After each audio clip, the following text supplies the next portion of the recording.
जय हिंद दोस्तों, आप सभी का स्वागत है एक बार फिर से आपके अपने YouTube चैनल यूनिक ज्ञान में। आज हम BA 6 semester paper first education का मॉडल पेपर देखेंगे। बहुत ही अच्छा क्वेश्चन पेपर आपका आया है। आपको हमने सिलेबस बताया था development and challenges of Indian education system. इसके मोस्ट इम्पॉर्टेंट क्वेश्चंस कौन से आ रहे हैं आपको इस मॉडल पेपर से पता चल जाएगा। मॉडल पेपर देखने से आपको यह भी पता चल जाएगा कौन से टॉपिक से अधिक प्रश्न पूछे जा रहे हैं। तो चलिए देखते हैं कौन कौन से प्रश्न किस टॉपिक से अधिक आए हैं। अगर आप चैनल पर नए हैं तो चैनल को सब्सक्राइब कर लीजिए, साथ ही साथ टेलीग्राम चैनल को अवश्य ज्वाइन कीजिए। आपके यूनिवर्सिटी में, आपके कॉलेज में जब भी एग्ज़ाम हो जाए आप अपना मॉडल पेपर टेलीग्राम पर भेज दीजिए, जिससे उसे सॉल्व कराया जा सके। जैसे कि किसी अन्य यूनिवर्सिटी के बच्चे ने यह भेजा है, यह आपके लिए हेल्पफुल हो रही है, वैसे ही आप जो भेजेंगे वह किसी अन्य यूनिवर्सिटी के, अन्य कॉलेज के बच्चों के लिए ही हेल्पफुल हो जाएंगी। इसलिए आप जब भी आपका पेपर हो जाए, आप अपना मॉडल पेपर, आपका जो पेपर हुआ हो क्वेश्चन पेपर, अवश्य टेलीग्राम चैनल पर भेज दें। तो चलिए देखते हैं हमारा फर्स्ट क्वेश्चन कौन सा है। आप किस यूनिवर्सिटी से हैं यह कमेंट करके हमें अवश्य बताएं, और आपका एग्ज़ाम कब है यह भी हमें अवश्य बताएं। पहला प्रश्न है हमारा, वैदिक काल में शिक्षा दी जाती थी। वैदिक काल में जो शिक्षा थी वह किस भाषा में दी जाती थी? ऑप्शन हैं पाली भाषा, संस्कृत, प्राकृत भाषा और हिंदी भाषा। तो वैदिक जो काल है उसमें संस्कृत भाषा में शिक्षा दी जाती थी। हिंदी और इंग्लिश दोनों में प्रश्न पूछे गए हैं, इसलिए आपको हिंदी में बताया जाएगा। हिंदी के बच्चे, हिंदी लैंग्वेज के स्टूडेंट्स ज़्यादा हैं। साथ ही साथ जिनको इंग्लिश में जानना हो बगल में आंसर बताया जा रहा है, देखते चले। सेकंड क्वेश्चन हम देखेंगे, संसार का सर्वप्रथम विश्वविद्यालय कौन सा है? संसार का सर्वप्रथम विश्वविद्यालय जो था वह था तक्षशिला। अगला प्रश्न है, पवज्जा संस्कार का अर्थ है। पवज्जा संस्कार का अर्थ क्या होता है? पवज्जा संस्कार का अर्थ बौद्ध विहार में प्रवेश होता था। अगला प्रश्न है हमारा, वैदिक काल में गुरुकुलों में क्षत्रिय बच्चों का प्रवेश किस आयु में होता था? तो वैदिक काल में गुरुकुलों में क्षत्रिय बच्चों का प्रवेश जो है वह 11 वर्ष में होता था। अगला प्रश्न है, मुस्लिम काल में उच्च शिक्षा की व्यवस्था किन संस्थानों में होती थी? तो मदरसे में होती थी। अगला प्रश्न हम देखेंगे, छठा प्रश्न, इंडिका नामक पुस्तक किसने लिखी थी? इंडिका नामक पुस्तक मेगस्थनीज ने लिखी थी। चीनी यात्री ह्वेनसांग ने किसके शासनकाल में भारत की यात्रा की थी? उन्होंने जो है हर्षवर्धन के शासनकाल में। 8वां प्रश्न है, मुस्लिम शिक्षा प्रणाली में बिस्मिल्लाह खानी रस्म किस आयु पर होती थी? 4 वर्ष, 4 माह, 4 दिन में। अगला प्रश्न है, भारत में बनारस संस्कृत महाविद्यालय की स्थापना किसने की थी? तो किसने की थी? Warren Hasting, Lord Wellesley, Lord Minto, Jonathan Duncan. इनमें से किसने की थी? जोनाथन डंकन ने की थी। कब की थी? 1791 में जोनाथन डंकन ने भारत में बनारस संस्कृत महाविद्यालय की स्थापना की हुई थी। 10वां प्रश्न देखेंगे, ईस्ट इंडिया कंपनी के आज्ञा पत्र का पुनरावर्तन कितने समय पर होता है? प्रत्येक 20 वर्ष में होता था। अगला प्रश्न हमारा है 11वां प्रश्न, वुड का घोषणा पत्र किस वर्ष आया था? वुड का घोषणा पत्र जो है वह 1854 में आया हुआ था। अगला प्रश्न 12वां प्रश्न, प्राच्यवादी दल के नेता थे। प्राच्यवादी दल के नेता जो थे वह थे प्रिंसेप। अगला प्रश्न 13वां प्रश्न हम देखेंगे, लॉर्ड मैकाले ने अपना प्रतिवेदन कब प्रस्तुत किया? लॉर्ड मैकाले ने सन 1835 में अपना प्रतिवेदन प्रस्तुत किया हुआ था। निस्यंदन सिद्धांत का अर्थ क्या होता है? इसका अर्थ होता है शिक्षा उच्च वर्ग के संकल्प से निम्न वर्ग तक पहुंचना।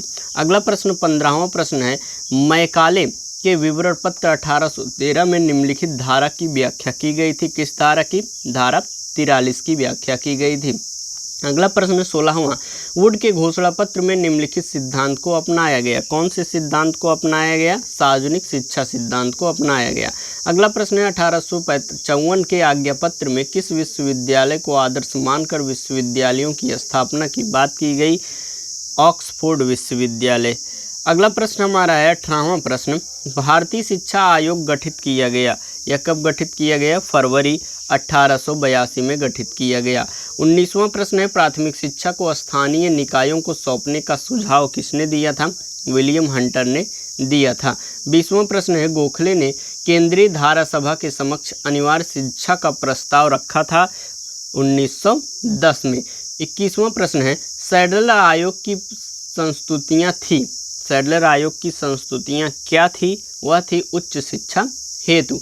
22वां प्रश्न है, जाकिर हुसैन समिति की रिपोर्ट प्रस्तुत की गई थी वर्धा सम्मेलन में। देखिए साफ साफ नहीं भेजा है जिस बच्चे ने यह भेजा है, तो यह भी ध्यान रखें आप जब मॉडल पेपर भेजें, अपना क्वेश्चन पेपर भेजें तो थोड़ा क्लियर अच्छे से पिक क्लिक करके PDF बनाकर सेंड करें। अगला प्रश्न है, 23वां शिक्षा आयोग 1964 से 66 के अध्यक्ष कौन रहे थे? डॉक्टर दौलत सिंह कोठरी जो है अध्यक्ष रहे थे। 24वां प्रश्न है, नवोदय विद्यालय खोलने की घोषणा किस शिक्षा नीति के अंतर्गत की गई थी? राष्ट्रीय शिक्षा नीति 1986 के अंतर्गत की गई थी। अगला प्रश्न, बुनियादी शिक्षा में हरत उत्पादक कार्य की अवधारणा किसने प्रस्तुत की थी? हरत उत्पादक कार्य की जो अवधारणा है वह किसने प्रस्तुत की थी? महात्मा गांधी ने प्रस्तुत की थी। 26वां प्रश्न देखेंगे, मुदलियर कमीशन का गठन किस शिक्षा के लिए किया गया था? मुदलियर कमीशन का गठन जो है वह किसके लिए किया गया था? माध्यमिक शिक्षा के लिए। 27वां प्रश्न है, 1952 में गठित माध्यमिक शिक्षा आयोग ने माध्यमिक स्तर के पाठ्यक्रम को कितने वर्गों में विभाजित किया था? तो वह कितने वर्गों में विभाजित किया था? लगभग ये डाउट है इस क्वेश्चन में, इसमें 11 राइट आंसर होगा जो कि इस ऑप्शन में ही नहीं दिया गया है। इसको देखिए आप, जिस यूनिवर्सिटी कानपुर यूनिवर्सिटी का यह पेपर है तो वह क्या आंसर देती है, हो सकता है सभी को इसका अंक प्राप्त हो जाए। 28वां प्रश्न है, शिक्षा एवं राष्ट्रीय विकास नामक प्रतिवेदन किससे संबंधित है? यह संबंधित है माध्यमिक शिक्षा आयोग से। 29वां प्रश्न, शिक्षा आयोग ने बजट का कितने प्रतिशत शिक्षा पर व्यय करने का प्रस्ताव किया था? उन्होंने जो है वह 6% व्यय करने का प्रस्ताव प्रस्तुत किया था। अगला प्रश्न 30वां, त्रिभाषा सूत्र दिया था। त्रिभाषा सूत्र जो है वह शिक्षा आयोग ने दिया हुआ था। 31वां प्रश्न देखेंगे, भारतीय विश्वविद्यालय अधिनियम पारित हुआ, कब पारित हुआ? 1904 में।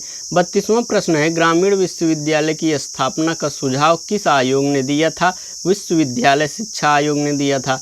ऑपरेशन ब्लैक बोर्ड योजना संबंधित थी, यह संबंधित थी प्राथमिक शिक्षा से। 34वां प्रश्न है, इंदिरा गांधी राष्ट्रीय मुक्त विश्वविद्यालय नई दिल्ली की स्थापना की गई, कब की गई थी? 1985 में। 35वां प्रश्न है, शिक्षा में जवाबदेही की संकल्पना सर्वप्रथम प्रस्तुत की गई माध्यमिक शिक्षा आयोग द्वारा। 36वां प्रश्न है, राष्ट्रीय शिक्षा नीति 2020 में शिक्षा की संरचना का निम्नलिखित है, मतलब उसका एक संरचना क्या है? इसका संरचना जो है 5+3+3+4 हो जाएगी। अगला प्रश्न है 37वां, सार्जेंट योजना कितने वर्ष की थी? सार्जेंट योजना जो है वह 40 वर्ष की थी। 38वां प्रश्न है, शिक्षा को समवर्ती सूची में कब लाया गया? शिक्षा को समवर्ती सूची में 1976 में लाया गया। 39वां प्रश्न है, राष्ट्रीय शिक्षा नीति 2020 में उच्चतर शिक्षा के संबंध में निम्नलिखित घटक हैं, यह कौन से घटक हैं? इसका ऑप्शन है बहुविषयक शिक्षा, समावेशी शिक्षा, कृत्रिम बुद्धिमत्ता, बहुभाषिकता। इसका आंसर आप कमेंट करके बताएं, हम आपके कमेंट का इंतज़ार करते हैं। अगला प्रश्न है, एनआरएफ का पूरा नाम क्या है? एनआरएफ का पूरा नाम है नेशनल, एनआरएफ जो है 40वां प्रश्न, इसका पूरा नाम हो जाएगा नेशनल रिसर्च फाउंडेशन। अगला प्रश्न 41वां है, राष्ट्रीय शिक्षा नीति 2020 के अनुसार उच्च शिक्षण संस्थानों में सकल नामांकन अनुपात ग्रास इनरोलमेंट रेशियो के लिए कितने प्रतिशत लक्ष्य रखा गया है? 50%। 42 नंबर प्रश्न है, अध्यापन के लिए न्यूनतम डिग्री योग्यता 4 वर्षीय एकीकृत बीएड डिग्री का होना किस वर्ष तक अनिवार्य किया जाएगा? 2030 तक। 43वां प्रश्न है, सार्वभौमिक शिक्षा के मार्ग में मुख्य बाधा है जो है गरीबी, सामाजिक पिछड़ापन, निरक्षरता, तीनों जो है वह सार्वभौमिक शिक्षा के वर्ग में मुख्य बाधा है, अर्थात उपरोक्त सभी राइट आंसर हो जाएगा। 44वां प्रश्न है, राज्य विश्वविद्यालय का कुल अधिपति होता है। राज्य विश्वविद्यालय का कुल अधिपति कौन होता है? वह होता है राज्यपाल। अगला प्रश्न है, NSQF क्या है? NSQF का फुल फॉर्म बताना है नेशनल स्किल्स क्वालिफिकेशन फ्रेमवर्क। 46वां प्रश्न है साइबर अपराध क्या है? ऑनलाइन बैंकिंग में धोखाधड़ी, कंप्यूटर द्वारा जालसाजी, डेटा चोरी, उपरोक्त सभी। यह राइट आंसर आपका हो जाएगा। 47वां प्रश्न है अपव्यय और अवरोधन की समस्या है। अपव्यय और अवरोधन की समस्या क्या होती है? 47वां प्रश्न प्राथमिक शिक्षा की यह जो है समस्या है। No KNOWN no. देखिए इंडिया प्रोग्राम यह जो आया था वह किससे संबंधित है? वह संबंधित है भारतीय प्रवासी युवाओं के। 49वां प्रश्न निरक्षरता का कारक है। निरक्षरता का कारक है लिंग भेद, अंधविश्वास, आर्थिक अपकर्ष, अर्थात उपरोक्त सभी राइट आंसर आपका हो जाएगा। 50वां प्रश्न है शहरीकरण की हानियों में शामिल नहीं है। शहरीकरण की हानियों में आर्थिक संपन्नता जो है शामिल नहीं है। एक प्रकार से यह आपका हानि नहीं लाभ हो जाएगा जब संपन्नता रहेगी। पारिवारिक विघटन जो है वह शहरीकरण की हानियों में शामिल है। अपराधों में वृद्धि, पर्यावरण प्रदूषण। अगला प्रश्न हम देखेंगे 51वां प्रश्न ECCE का विस्तारित रूप है। आपको बहुत ही मेहनत करके ये वीडियोस प्रोवाइड कराई जाती हैं, इसलिए आप अवश्य अपने दोस्तों के पास भी शेयर कर दिया करिए, कमेंट करके बताया करिए कि आपको इस वीडियो से लाभ हुआ। आपके एग्ज़ाम कब हैं, कौन सी यूनिवर्सिटी से हैं, आप वीडियो को लाइक अवश्य किया करिए, जिससे हमें भी पता चले कि आपको हमारे द्वारा बनाई जा रही वीडियोस से लाभ हो रहा है, जिससे हम अच्छे से अच्छा कंटेंट आपको जैसे प्रोवाइड करते हैं और भी प्रोवाइड करते रहें। तो चलिए देखते हैं ECCE का विस्तारित रूप क्या है। ECCE का विस्तारित रूप early childhood care and education है। अगला प्रश्न हम 52वां प्रश्न देखेंगे। राष्ट्रीय शिक्षा नीति 2020 के अंतर्गत स्कूल शिक्षा की फाउंडेशन स्टेज में निम्नलिखित आयु के वर्ग के बालकों का प्रवेश होगा 3 से 8 वर्ष। अगला प्रश्न है उच्च शिक्षा में अध्ययनरत युवाओं में आक्रामकता के कारण नहीं है। कौन सा कारण नहीं है? वह है उद्देश्यहीन एवं अनिश्चित जीवन। 54वां प्रश्न है 54 नंबर लोक शिक्षा समिति का स्थापना वर्ष है। लोक शिक्षा समिति का स्थापना वर्ष जो है वह 1834 या फिर 1823, 1824 या 1833, इन सभी में जो है लोक शिक्षा समिति की स्थापना नहीं हुई थी। इसकी स्थापना हुई थी 1958 में हुई थी, जो कि आपके ऑप्शन में ही नहीं है, तो इसका भी आपके यूनिवर्सिटी ने मिसप्रिंट किया है। यह भी आप कानपुर यूनिवर्सिटी में अलग बच्चों को मिल जाएगा। बाकी जिनका नहीं हुआ है वो ध्यान दें। लोक शिक्षा समिति जो है उसकी स्थापना जो है 1958 में हुई थी। 55 नंबर प्रश्न है वैदिक कालीन शिक्षा की मुख्य विशेषता थी। वैदिक कालीन शिक्षा की मुख्य विशेषता आध्यात्मिक उन्नति, ज्ञान की प्राप्ति, शारीरिक विकास, नैतिक विकास, यह सभी जो है उसकी विशेषता है। यह भी आपका एक प्रकार से गलत मिसप्रिंट कर दिया गया है, all of the above option ही नहीं है। अगला प्रश्न है अगर हम इसमें बात करें, इसमें सबसे ज़्यादा हम किसको प्रायोरिटी दे सकते हैं? आध्यात्मिक उन्नति। यह राइट आंसर आप लगा सकते हैं। अगला प्रश्न है 56 नंबर प्रश्न बौद्ध भिक्षुओं को शिक्षा प्रदान की जाती है। बौद्ध भिक्षुओं को मठों में जो है शिक्षा प्रदान की जाती है। 57 नंबर कलकत्ता विश्वविद्यालय आयोग किसकी अध्यक्षता में गठित हुआ? माइकल सैडलर के। 58 नंबर प्रश्न है शिक्षा से मेरा अभिप्राय उस प्रक्रिया से है जो बालक और मानव के सर्वोत्कृष्ट शारीरिक, मानसिक एवं भावनात्मक गुणों को बाहर ला सके। यह विचार किसका था? यह विचार जो है महात्मा गांधी जी का था। अगला प्रश्न हम देखेंगे बुनियादी शिक्षा की अवधि थी। बुनियादी शिक्षा की अवधि जो है वह 7 वर्ष होती है। 60वां प्रश्न 1813 के आज्ञापत्र में भारत में शिक्षा के प्रसार हेतु कितनी धनराशि तय की गई थी? 1 लाख। अगला प्रश्न हम देखेंगे 61 नंबर विश्वविद्यालय अनुदान आयोग का सर्वाधिक संस्था का दर्जा प्राप्त हुआ कब? 1958 में। अगला प्रश्न 62 नंबर है उच्च शिक्षा का माध्यम अंग्रेजी की बजाय प्रादेशिक भाषाएं होनी चाहिए। यह सुझाव जो है किसने दिया? राष्ट्रीय शिक्षा नीति ने दिया। नवोदय विद्यालय का अन्य नाम क्या है? इसका अन्य नाम जवाहर नवोदय विद्यालय हो सकता है, जो कि ऑप्शन में ही नहीं है। तो इस यूनिवर्सिटी में बहुत मिसप्रिंट हुआ है। आपकी यूनिवर्सिटी में यह बातें जो क्वेश्चन हम का आंसर हम अलग से बता रहे हैं उसको ध्यान में रखिएगा, आता है तो आप अच्छे से कर लेंगे। 64वां प्रश्न है सर्व शिक्षा अभियान को आरंभ किया गया। सर्व शिक्षा अभियान को अक्टूबर 2000 में प्रारंभ किया गया। 65 नंबर प्रश्न है एनईपी नेशनल एजुकेशन पॉलिसी 2020 के लिए बनी समिति के अध्यक्ष जो है वह कौन रहे? वह थे डॉक्टर कस्तूरी रंगन। अगला प्रश्न 66 नंबर है, पूर्व प्राथमिक शिक्षा निम्नलिखित आयु वर्ग के बालकों को दी जाती थी। पूर्व प्राथमिक शिक्षा 3 से 6 वर्षों को। ई लर्निंग प्लेटफार्मों में शामिल नहीं है। ई लर्निंग प्लेटफार्मों में NAAC जो है वह शामिल नहीं है। 68 प्रश्न है, NEP 2020 के अनुसार उच्च शिक्षा में एक मजबूत अनुसंधान संस्कृति को बढ़ावा देने की ओर अनुसंधान क्षमता के निर्माण हेतु एक शीर्ष निकाय के रूप में बनाया जाएगा। राष्ट्रीय अनुसंधान फाउंडेशन जो है वह बनाया जाएगा। 69वां प्रश्न है, विश्वविद्यालय अनुदान आयोग की स्थापना की गई थी 1953 में की गई थी। 70 नंबर प्रश्न है, एकेडमिक बैंक ऑफ क्रेडिट की स्थापना की बात किस शिक्षा नीति की देन है? तो यह जो है NEP 2020 नेशनल एजुकेशन पॉलिसी 2020 की जो है उसके अनुसार। NEP 2020 के अनुसार स्नातक कार्यक्रम के 1 वर्ष पूरा करने की विद्यार्थियों को क्या प्राप्त होगा? 71वां प्रश्न है, वह सर्टिफिकेट प्राप्त होगा। 72 नंबर प्रश्न है, वैदिक शिक्षा के मूल आधार हैं। वेद जो है वह मूल आधार हैं। 73 नंबर, छात्र आबादी की रचनात्मक ऊर्जा को नए विचारों और नवाचार पर काम करने के लिए प्रोत्साहित करने के लिए शिक्षा मंत्रालय की पहल पर उच्च शिक्षा संस्थानों में स्थापना की गई है। किसकी? इनोवेशन सेल की। अगला प्रश्न 74 नंबर है, बौद्ध भिक्षु भिक्षाटन किस प्रकार करते हैं? बौद्ध भिक्षु जो भिक्षाटन किस प्रकार करते हैं? घर घर जाकर भिक्षाटन करते हैं। 75 नंबर प्रश्न है, वैदिक काल में शिक्षा पूर्ण होने पर होने वाला संस्कार क्या है?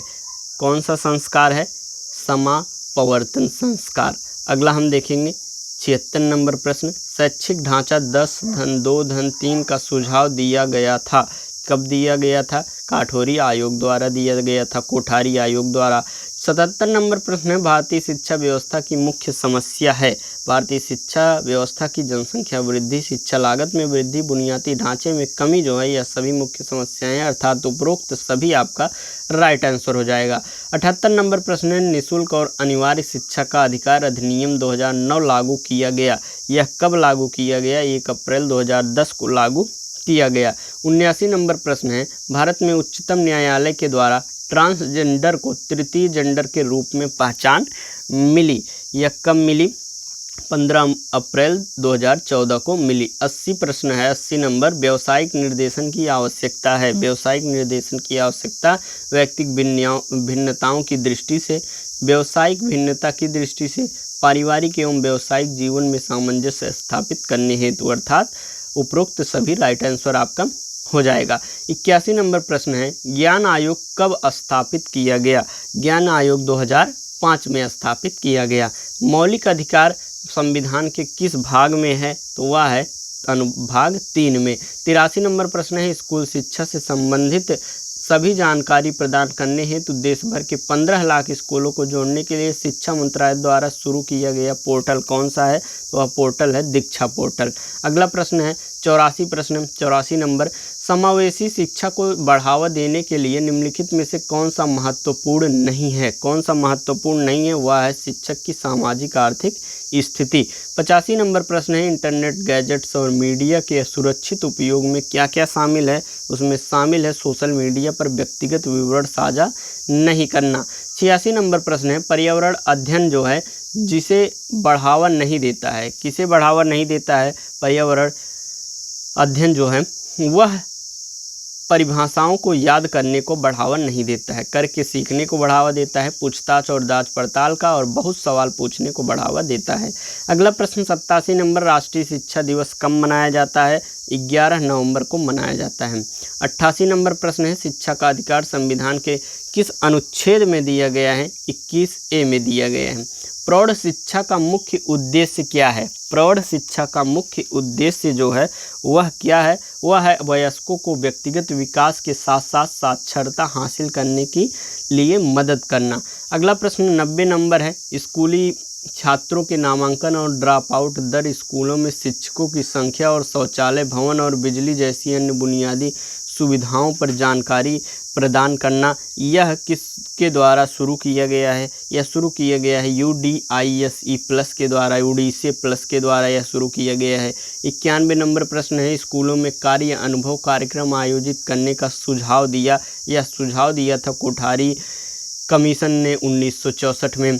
अगला प्रश्न 92 नंबर है, व्यवसाय परक शिक्षा व्यक्तियों को एक विशिष्ट कार्य के योग्य बनाती है और वह अपनी विशिष्ट सेवाओं के द्वारा समाज में विशिष्ट क्षमता का प्रदर्शन करता है। यह विचार किसका है? यह विचार DC कोठारी जी का है। 93 नंबर प्रश्न है, राष्ट्रीय योग्यता फ्रेमवर्क में कितने स्तर होते हैं? तो इसमें 10 स्तर होते हैं। अगला प्रश्न 92 नंबर है, भारत में प्रवासी भारतीय केंद्र की स्थापना की गई, कहाँ पर की गई? प्रवासी भारतीय केंद्र की स्थापना दिल्ली में की गई। अगला प्रश्न है, प्रतिभा पलायन के संदर्भ में सही है? प्रतिभा पलायन के संदर्भ में जो है पक्षतापूर्ण व्यवहार, वेतन, भ्रष्टाचार सभी सही हैं।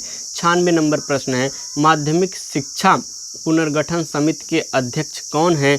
डॉक्टर लक्ष्मण स्वामी मुदालियर हैं। अगला प्रश्न 97 नंबर है, कोठारी आयोग में कुल सदस्यों की संख्या थी? कोठारी आयोग में कुल सदस्यों की संख्या जो है वह 11 थी। अगला प्रश्न हम देखेंगे 98 नंबर प्रश्न, आधुनिक शिक्षा का प्रारंभ किस वर्ष के चार्टर से हुआ? आधुनिक शिक्षा का प्रारंभ जो है वह 1813 के चार्टर से हुआ। 99 नंबर प्रश्न है, वुड के घोषणा पत्र में कितने अनुच्छेद थे? वुड के घोषणा पत्र में 100 अनुच्छेद थे। और आपका लास्ट प्रश्न है, मैकाले ने अपने विवरण पत्र में शिक्षा का माध्यम किस भाषा को बनाने की बात की थी? उन्होंने अंग्रेजी भाषा को बनाने की बात की थी। इस प्रकार आपका यह मॉडल पेपर हमने सॉल्व करा दिया। मोस्ट इम्पॉर्टेंट क्वेश्चन है, आपको लगभग इसमें से 20 से 25 प्रश्न आपके भी पेपर में देखने को मिल जाएंगे, इसलिए सभी मॉडल पेपर जो चैनल पर कराए जा रहे हैं उसको देखिए। यह पेपर फर्स्ट सॉल्व कराया गया है, पेपर सेकंड के भी मॉडल पेपर अवेलेबल हैं चैनल पर। PDF प्राप्त करना चाहते हैं तो आप टेलीग्राम चैनल ज्वाइन कीजिए, वहाँ पर सभी क्लासेस की नोट्स आपको प्रोवाइड की जाती हैं। अलग अलग यूनिवर्सिटीज़ के जो मॉडल पेपर हैं उसको भी आपको वहाँ पर प्रोवाइड कराए जाते हैं, इसलिए टेलीग्राम चैनल पर बने रहें। यूट्यूब चैनल सब्सक्राइब करें, दोस्तों के पास वीडियो शेयर करें, वीडियो लाइक करें, कमेंट करके अपने यूनिवर्सिटी का नाम और एग्ज़ाम कब है यह सभी बातें हमें अवश्य बताएं। धन्यवाद, मिलते हैं अगले वीडियो में।